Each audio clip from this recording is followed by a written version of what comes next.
ये कहानी वीरा नाम की एक लड़की की है जो कि अपनी माँ यंती और अपने छोटे भाई टीनो के साथ रहती थी। 2 साल पहले उसके पापा उसे और उसकी फैमिली को छोड़ के चले गए और तब से यंती डिप्रेशन में चली गई थी। यंती की हालत दिन पे दिन खराब होती गई और लोगों को ऐसा लग रहा था कि शायद वो बचेगी भी नहीं। लेकिन उसके बाद यंती का भाई जमाल उससे मिलने के लिए आया। जमाल उसे किसी डॉक्टर के पास लेके गया और तब से यंती की हालत सुधरने लगी। कुछ महीनों से ऐसा लग रहा था कि शायद यंती की जिंदगी में कभी कोई प्रॉब्लम थी ही नहीं। वो खुश रहती थी, सबसे बातें करती थी, अपने बच्चों का ख्याल रखती थी और आज वो अपने पति के घर को छोड़ के एक नए घर में शिफ्ट होने वाली है। लेकिन वीरा को आज भी अपनी माँ की काफी फिक्र थी। वो सोचती थी कि कहीं ऐसा तो नहीं कि हमारी माँ हमारे सामने खुश रहने का नाटक कर रही है। खैर, जहाँ एक तरफ वीरा अपनी माँ को इतना प्यार करती थी, वहीं दूसरी तरफ डीनो अपनी दुनिया में बिजी रहता था। उसे बस एक हॉरर चैनल खोलना था क्योंकि उसे ऐसा लगता था कि अगर वो एक हॉरर चैनल बनाएगा तो वो काफी कामयाब होगा और इसमें उसकी मदद वीरा कर रही थी। फाइनली वो लोग अपने नए घर पहुंचते हैं और ये घर शहर से काफी दूर है, एकदम सुनसान से इलाके में। वीरा और डीनो को समझ में नहीं आ रहा कि आखिरकार मम्मी ने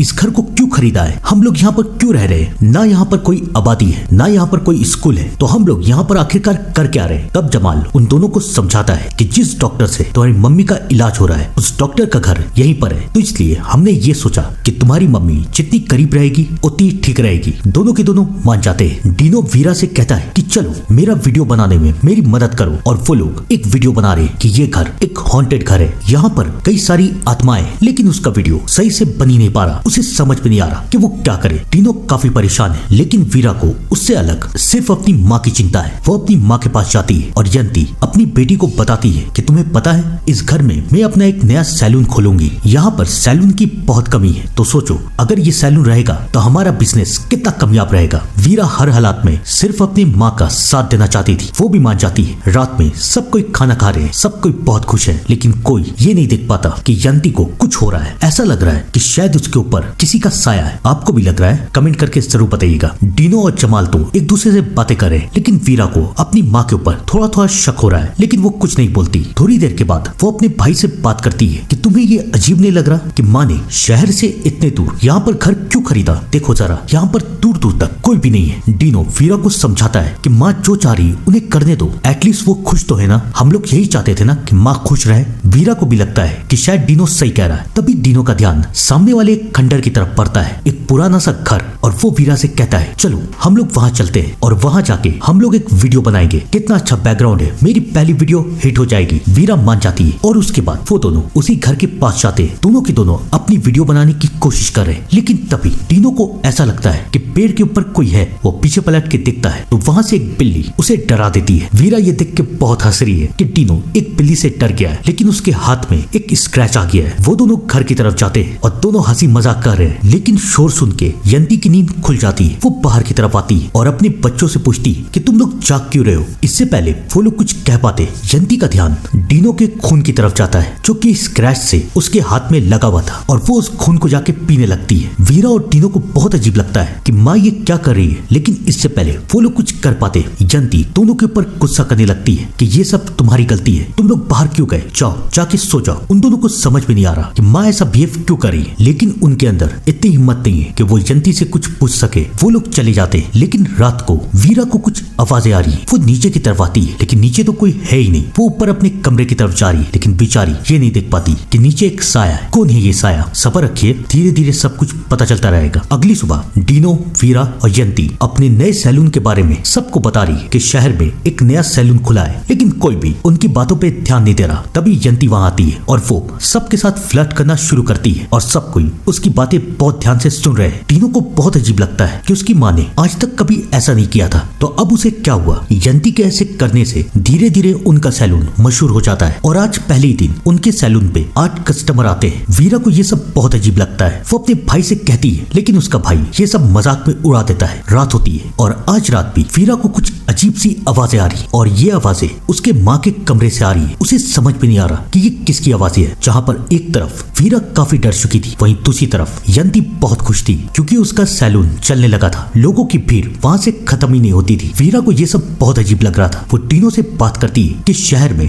जहाँ पर दूर दूर तक कोई आबादी नहीं है, सब कोई हमारे सैलून में क्यों आ रहे हैं और आखिरकार मम्मी इतना खुश क्यों रह रही है। वीरा डीनो से बात करने की कोशिश करती है, लेकिन डीनो एक बार फिर से उसकी बातों को टाल देता है। वो उससे कहता है ये सब सब छोड़ो, चलो मेरे साथ, हम लोग वीडियो बनाते हैं। वीरा भी अपने भाई की बात मान जाती है। वो लोग फिर से जंगल में जाके वीडियो बना रहे हैं, लेकिन उन्हें कहीं अच्छा बैकग्राउंड मिल ही नहीं रहा। तभी उन लोगों का ध्यान एक खंडर की तरफ जाता है और वो लोग उस खंडर के अंदर जाते हैं। वहाँ पर वो लोग वीडियो बना रहे हैं, लेकिन अब टीनो को वहाँ पर एक साया दिखता है और वो साया उन दोनों के पीछे भागने लगता है। दोनों के दोनों डर जाते हैं, लेकिन वो साया और किसी का नहीं बल्कि उसकी माँ का था। यंती उन दोनों को देख के हंसने लगती है और उसके बाद उन लोगों को लेके घर जाती है और उनका मजाक उड़ा रही है कि तुम दोनों डर गए, देखा मैंने तुम दोनों को कैसे डरा दिया। टीनो और वीरा को बहुत अजीब लगता है, क्योंकि आज से पहले उनकी माँ ने कभी ऐसा नहीं किया। आखिरकार उनकी माँ को हो क्या रहा है, लेकिन बेचारे जानते नहीं थे कि ये तो बस एक शुरुआत है, क्योंकि अगली सुबह यंती की तबीयत फिर खराब हो जाती है। उन दोनों को ऐसा लगता है कि शायद यंती बचेगी नहीं, लेकिन कुछ देर के बाद यंती फिर से ठीक हो जाती है। वीरा को समझ में नहीं आ रहा कि आखिरकार उनकी माँ के साथ हो क्या रहा है। जमाल भी किसी काम से बाहर गया हुआ है और टीनो और वीरा घर में अकेले। धीरे धीरे दिन बीतते जा रहे थे, लेकिन हर बीतते दिन के साथ वीरा और टीनो उन दोनों की हालत काफी खराब हो रही थी, क्योंकि कभी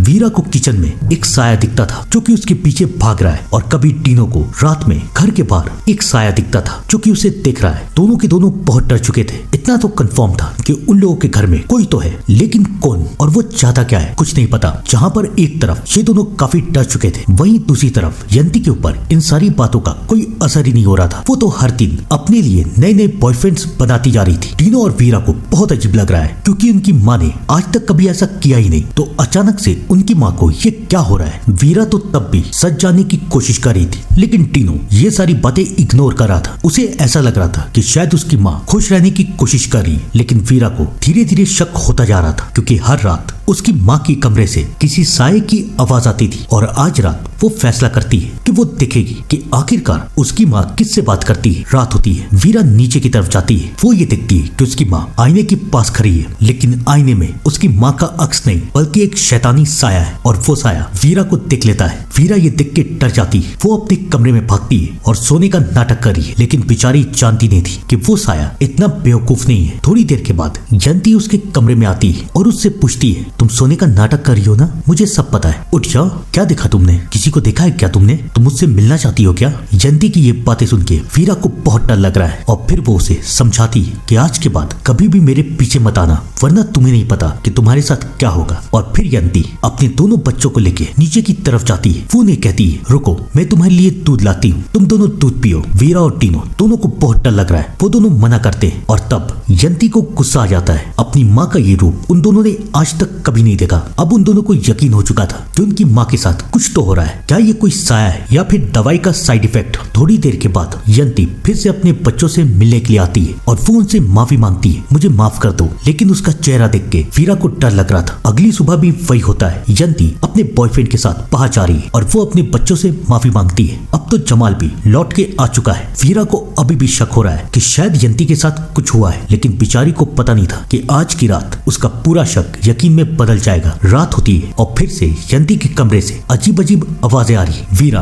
अपनी माँ के कमरे में जाती है और वो ये देखती है कि उसकी माँ खून पी रही है। ये देख के वीरा डर जाती है। उसका सारा शक यकीन में बदल जाता है। वो टीनो को सब कुछ बता देती है और वो दोनों ये फैसला करते हैं कि वो लोग उसी डॉक्टर से मिलेंगे जो कि उनकी माँ का इलाज कर रही है। अगली सुबह वो दोनों उस डॉक्टर के पास जाते हैं, लेकिन डॉक्टर उन्हें बताती है कि उसने कई सालों से उनकी माँ को दिखाई तक नहीं है। टीनो और वीरा को समझ में नहीं आ रहा कि अगर उनकी माँ डॉक्टर से नहीं मिलती तो आखिरकार वो मिलती किससे है। और इस सवाल का जवाब सिर्फ और सिर्फ उनका मामा जमाल दे सकता था। वो लोग अपने मामा के पास जाते हैं और सब कुछ पूछते हैं, और मजबूरी में जमाल उन्हें सारी असलियत बता देता है। वो उन्हें बताता है कि मेरी बहन डॉक्टर्स के हाथों ठीक नहीं हो रही थी, डॉक्टर सिर्फ उन्हें दवाई दे रहे थे और दवाई से मेरी बहन की हालत बहुत खराब हो रही थी। तब मैंने ये फैसला किया कि मैं अपनी बहन को एक ओझा के पास लेके जाऊंगा, और मैंने वैसा ही किया। और कमाल की बात तो ये है कि जब से मेरी बहन उस ओझा से मिली तब से उसकी हालत सुधरने लगी। उस ओझा ने हमें कहा था कि यहाँ पर आके रहो, और इसलिए हम यहाँ पर शिफ्ट हुए थे। अब ये सारी बातें सुन के वीरा और टीनो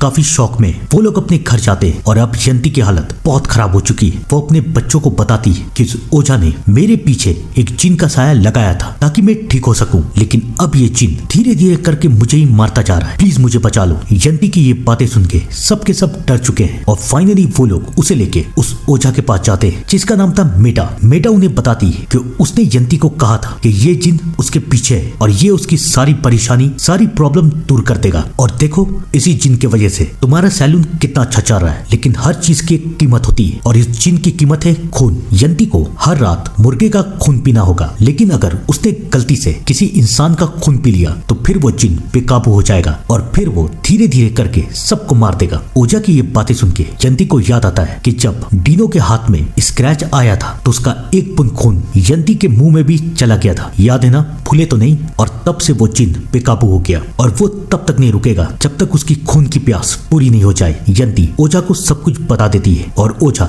यंती को ठीक करने के लिए अपने साथ लेके जाती है। वो जिन को भगाने की कोशिश कर रही है। यंती चिल्ला रही है और वो जिन भी। और बाहर जमाल, डिनो और वीरा यंती के चिल्लाने की आवाज सुन रहे हैं। काफी देर हो जाती है और फाइनली यंती बाहर आती है और वो सबको ये बताती है कि उस ओजा ने जिन को भगा दिया। सब कोई बहुत खुश है। यंती सबको लेके घर जाती है, अपने पूरे परिवार को समझाती है कि अब सब कुछ ठीक हो जाएगा, हम लोग खुशी खुशी एक साथ रहेंगे। सब कोई बहुत खुश है, लेकिन क्या ये सच है? आइए जानते हैं। कहानी का अगला सीन हमें ओजा के पास लेके जाता है जो कि अब जिंदा नहीं और वो मर चुकी है, यानी कि वो जिन अभी भी जिंदा है। वीरा को भी इस बात पे शक था, तो इसलिए वो अगली सुबह ओजा से मिलने के लिए उसके घर जाती है और वो ओजा की लाश देख लेती है। वो डर के मारे अपने घर की तरफ आती है, लेकिन अब बहुत देर हो चुकी है। वो जिन पूरी तरीके से यंती के ऊपर अपना कब्जा कर चुका है और उसका मकसद बस एक ही है, टीनो और वीरा का खून पीना। उसने टीनो को तो बेहोश कर दिया और अब उसका शिकार है वीरा। वीरा अपने आप को बचाने की बहुत कोशिश करती है, लेकिन वो बेचारी जिन के सामने